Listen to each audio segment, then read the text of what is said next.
Good morning बच्चों। मैं Catholic mission high secondary school से ललिता में आज मैं कक्षा 7वीं विषय हिंदी पाठ 5 मध्य प्रदेश का वैभव पढ़ाने जा रही हूँ। तो सभी बच्चे अपनी बुक खोलकर जो मैं आप लोगों को पढ़ा रही हूँ वो ध्यान से सुनिएगा। तो आज हम पढ़ेंगे मध्य प्रदेश का वैभव। आप सभी को पता होगा मध्य प्रदेश के बारे में, कुछ चीजें तो आप लोगों को पता ही होगी और कुछ चीजों के बारे में आज हम देखेंगे। तो सबसे पहले मैं उसका थोड़ा सा सारांश बताना चाह रही हूँ कि मध्य प्रदेश में क्या क्या चीजें होती है। तो सभी बच्चे ध्यान से सुनिए। मध्य प्रदेश का वैभव नामक पाठ में लेखकगण ने मध्य प्रदेश में प्राकृतिक, ऐतिहासिक, सांस्कृतिक परिवेश से परिचय करवाया गया। इस पाठ में हमें प्राकृतिक, ऐतिहासिक एवं सांस्कृतिक चीजों के बारे में जानने को मिलेगा। साथ ही इस प्रदेश की महान विभूतियां जिन्हें मध्य प्रदेश के विकास में अपना महत्वपूर्ण योगदान दिया, उनका उल्लेख किया है। इस पाठ में अनेक अनेक प्रकार की सांस्कृतिक, ऐतिहासिक अनेक चीजों का वर्णन किया गया है। तो आओ बच्चों, आज हम मध्य प्रदेश के वैभव के बारे में कुछ चीजों को देखते हैं। तो सभी बच्चे ध्यान से सुनिएगा। भारत की हृदय स्थली है, भारत की हृदय स्थली है मध्य प्रदेश का कला, साहित्य, पुरातत्व एवं संस्कृति के क्षेत्र में महत्वपूर्ण स्थान है। किसका स्थान है? मध्य प्रदेश का कला के इसमें, साहित्य के इसमें, पुरातत्व के इसमें और संस्कृति के क्षेत्र में बड़ा ही महत्वपूर्ण स्थान है। नर्मदा नदी मध्य प्रदेश की जीवन रेखा है।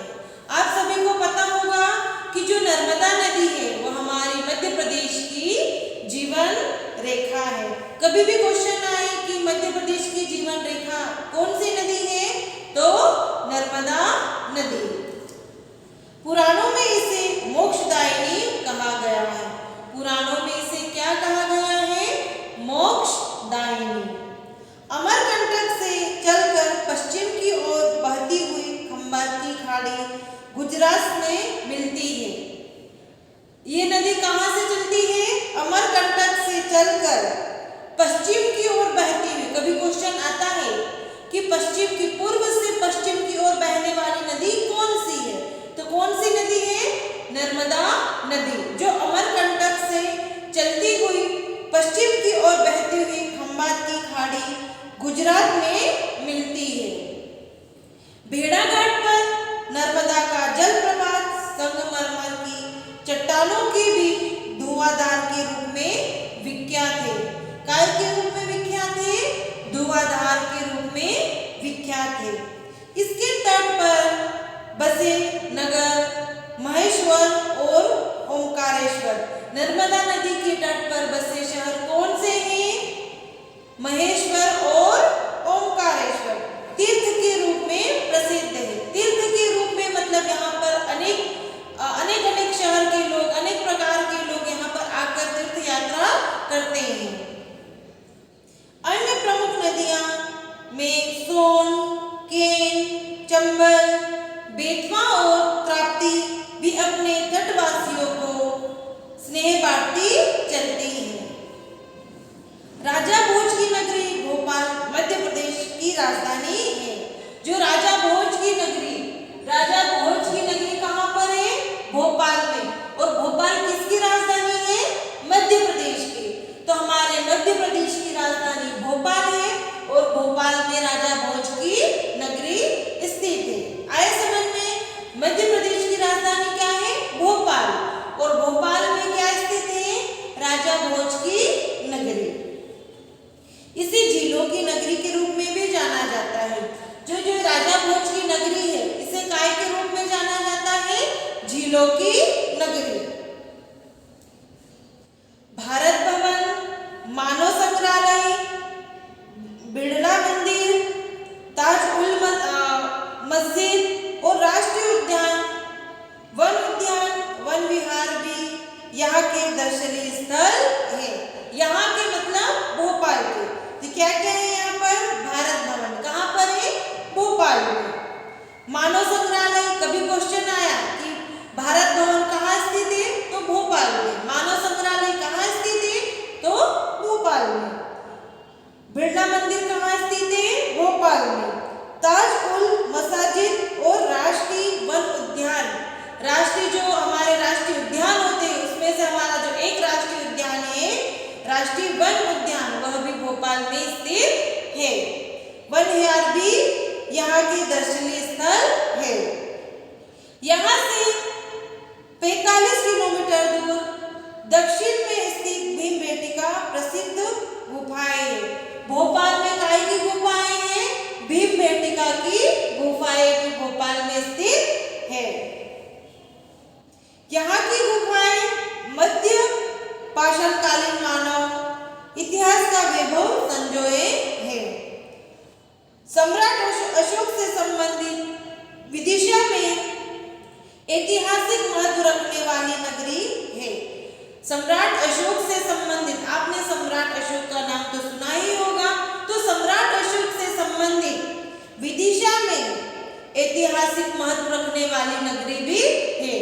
तो आइए हम उस नगरी का नाम देखते हैं। इस क्षेत्र में उदयगिरी की गुफा तथा ग्यारसपुर में मालदेवी का मंदिर दर्शनीय है। तो यहाँ पर देखो उदयगिरी की गुफाएं तथा मालदेवी का मंदिर कहाँ पर स्थित है? विदिशा में। कहाँ पर स्थित है? विदिशा में।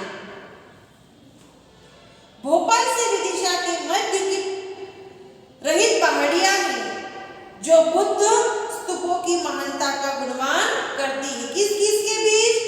भोपाल से विदिशा के मध्य, भोपाल से विदिशा के मध्य साथी की रहित पहाड़ियां हैं जो बौद्ध की स्तूपों की महान महत्व का गुणगान करती है।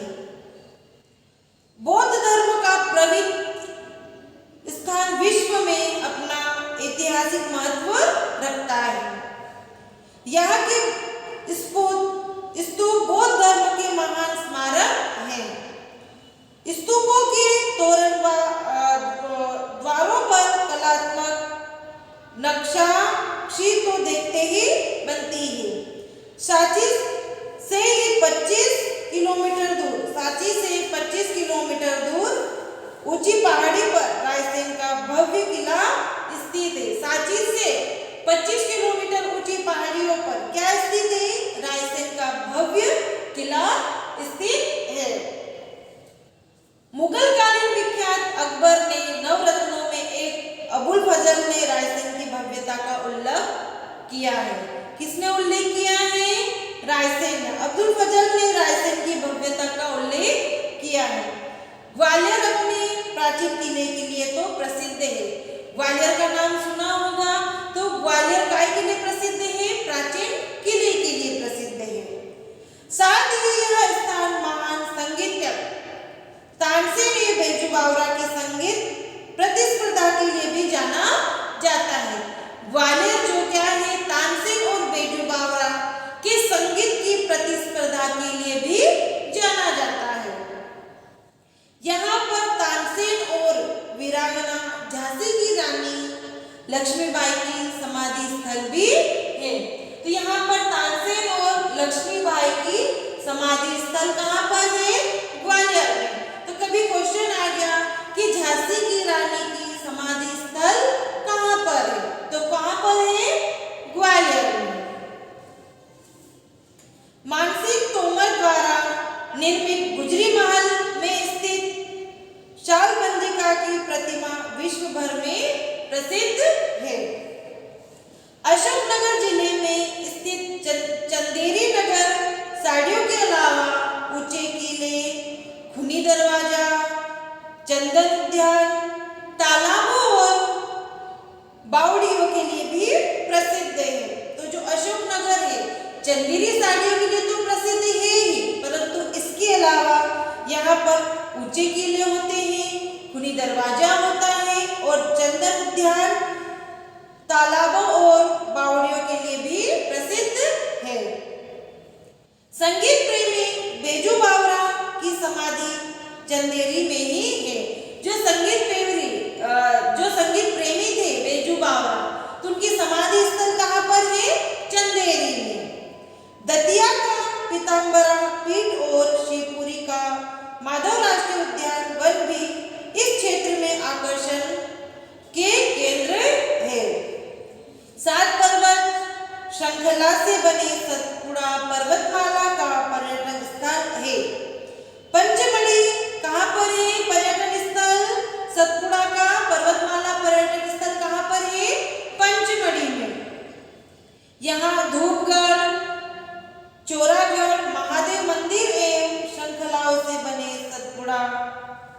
पर्वतमाला, सूर्योदय सूर्यास्त के अनुपम दृश्य स्थलीय है। ये सब चीजें कहाँ पर है?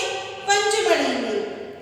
यहाँ पर स्थित 5 गुफाएं पौराणिक महत्व रखती है। प्राकृतिक छटा के लिए रीवा जिले में स्थित चचाई जलप्रपात। चचाई जलप्रपात कौन से जिले में है? रीवा जिले में।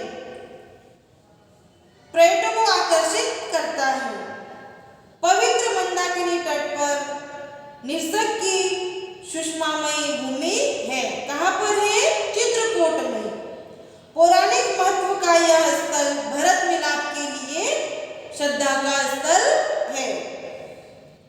कादम्बिरी, हनुमान धारा, गुप्त गोदावरी और प्राचीन स्थापत्य कला के लिए प्रसिद्ध भी है। प्रख्यात संगीतकार अलाउद्दीन खाकी, आराध्य देवी मां शारदी का मंदिर निकट ही मैहर जिला सतना में स्थित है। सतना में क्या स्थित है? देवी मां शारदा का मंदिर, अलाउद्दीन खाकी आराध्य कहाँ पर स्थित है? सतना में। विक्रम संवत को समाप्त करने वाले प्रख्यात सम्राट चंद्रगुप्त विक्रमादित्य अवंतिका के राजा थे। चंद्रगुप्त कहाँ के राजा थे? अवंतिका, उज्जैन को कहा जाता है। वहां के राजा कौन थे? सम्राट चंद्रगुप्त विक्रमादित्य अवंतिका के राजा थे, जिसे हम उज्जैन के नाम से जानते हैं। वे अपनी न्यायप्रियता, बुद्धिमत्ता, विवेकपूर्ण निर्णय और प्रजापालन आदि के लिए इतिहास में अमर है। तो आपने टीवी वगैरह में भी देखा होगा, सुना होगा कि जो हमारे सम्राट चंद्रगुप्त विक्रमादित्य थे वो काय के लिए प्रसिद्ध थे? तो न्यायप्रियता के लिए, बुद्धिमत्ता के लिए और विवेकपूर्ण निर्णय और प्रजापालन आदि के लिए प्रसिद्ध थे। कालिदास, वराहमिहिर, बाणभट्ट, चंद्रगुप्त विक्रमादित्य के नवरत्नों में से थे। उज्जैन का प्रसिद्ध ज्योतिर्लिंग महाकाल भारत के 12 ज्योतिर्लिंगों में से एक है। श्री कृष्ण की शिक्षा से जुड़े होने के कारण यहाँ के सांदीपनि आश्रम का पौराणिक महत्व है। प्रत्येक 12 वर्ष बाद उज्जैन में कुंभ का मेला आयोजित किया जाता है। तो यह तो आप सभी को पता होगा कि प्रत्येक 12 वर्ष में उज्जैन में कुंभ का मेला आयोजित किया जाता है। इसे सिंहस्थ पर्व भी कहते हैं। इसे क्या कहते हैं? सिंहस्थ कुंभ का मेला भी कहा जाता है। शबी मालवा सुबह बनारस की यह उक्ति चरितार्थ करती है। मालवा की धार नगरी जो अपने में ऐतिहासिक पूरा वैभव की गाथा को समेटते हैं। यहाँ बाघ की गुफाएं तथा मांडू के लिए प्रसिद्ध मांडवगढ़ प्राकृतिक सुषमा के लिए भग्नावशेष आज भी आकर्षित पैदा करते हैं। ये मालवा के अंतिम राजा बाज बहादुर और रानी रूपमती की कथा कहते हैं। किसकी कथा कहते हैं? बाज बहादुर और रानी रूपमती की कथा कहते हैं। निमाड़ के बड़वानी क्षेत्र में तीर्थ स्थल 52 गजा, बड़वानी में काय का मंदिर है? 52 गजा का। 52 गजा में आदिनाथ की जो प्रतिमा स्थित है। तो जो बड़वानी में 52 गजा की जो आदिनाथ की प्रतिमा स्थित है। लोक माता अहिल्या का राजमहल राजवाड़ा, जो यहाँ पर लिखा है मैंने, लोक माता अहिल्याबाई का महल कहाँ पर स्थित है? इंदौर में। यहाँ का काच मंदिर भी दर्शनीय क्रांतिकारी चंद्रशेखर आजाद का जन्म हुआ था। यहाँ का भंगोरिया मेला प्रसिद्ध है। तो मैंने आपको बताया कि लोक माता अहिल्याबाई का महल कहाँ पर है? राजवाड़ा इंदौर में। यहाँ का काच मंदिर भी दर्शनीय है। आदिवासी सभ्यता और संस्कृति का केंद्र झाबुआ में स्थित है। आदिवासी का केंद्र और सभ्यता कहाँ पर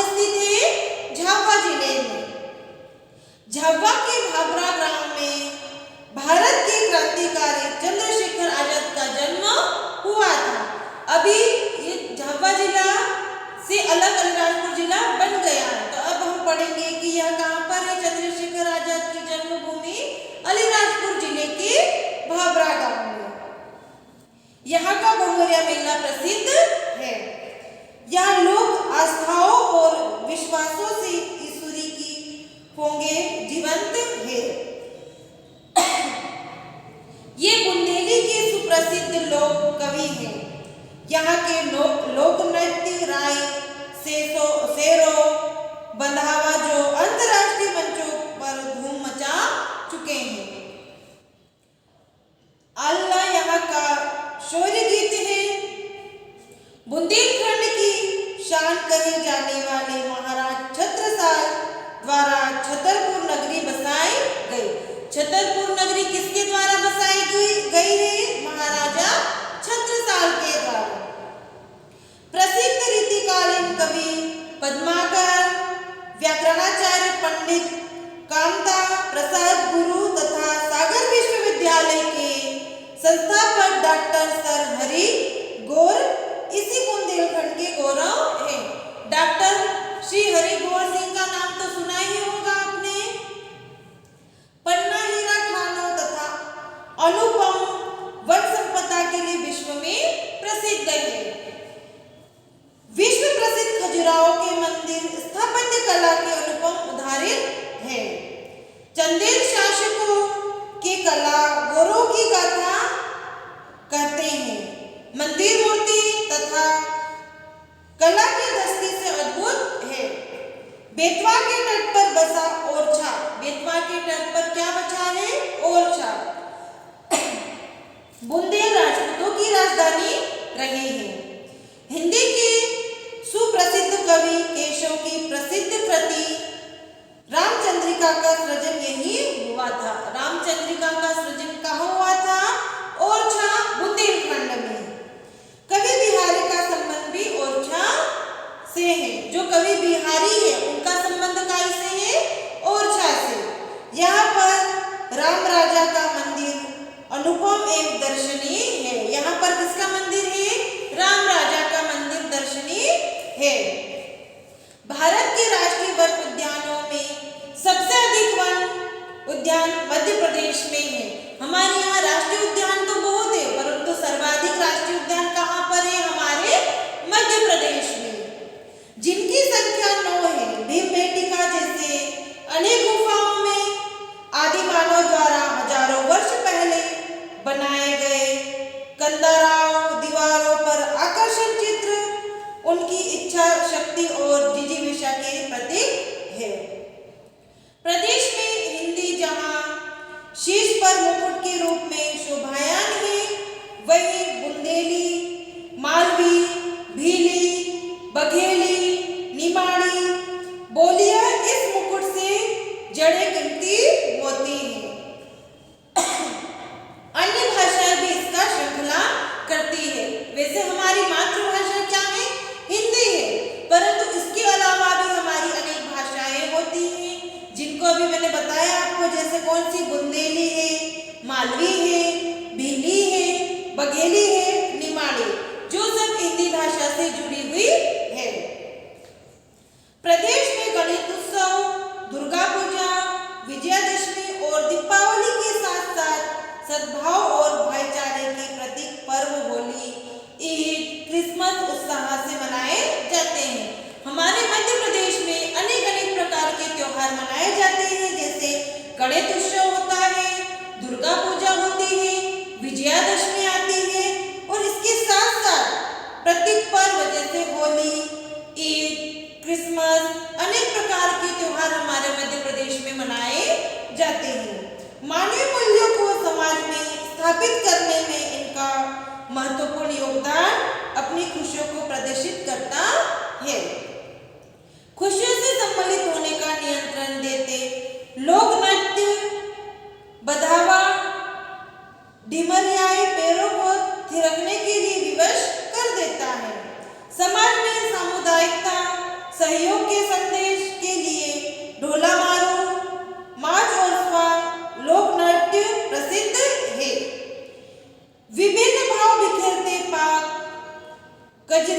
दीवारी, दादरा, भवन, ठुमरी, लोकगीत, लोक भावनाओं की सुरीली अभिव्यक्ति है। ये सब चीजें कहाँ पर? हमारे मध्य प्रदेश में। सांस्कृतिक ऐतिहासिक दृष्टि के संपन्न हमारे मध्य प्रदेश को लघु भारत भी कहा जाता है। हमारे मध्य प्रदेश को क्या कहा जाता है? लघु भारत। मध्य प्रदेश की वैभव की मिठास यहाँ के निवासियों के हृदय में बसी हुई है। हमारे मध्य प्रदेश को लघु भारत भी कहा जाता है, नदियों का मायका भी कहा जाता है, टाइगर टेस्ट भी कहा जाता है, सोया प्रदेश भी कहा जाता है। तो ये सब हमारे मध्य प्रदेश के नाम हैं। तो मध्य प्रदेश में मिठास होने के कारण यहाँ के निवासियों के हृदय में ये सब चीजें बसी हुई है। तो आज हमने क्या पढ़ा? हमारे मध्य प्रदेश का वैभव कि मध्य प्रदेश में किस किस जाति धर्म के लोग निवास करते हैं, यहाँ पर कौन कौन से त्योहार मनाए जाते हैं, कौन कौन से पुराने महल बसे हुए हैं, राजा महाराजाओं या अनेक दार्शनिक स्थलों के बारे में हमने इस पाठ में पढ़ा है। तो सभी बच्चे पाठ जो हमने पाठ 5 पढ़ा है वो अपनी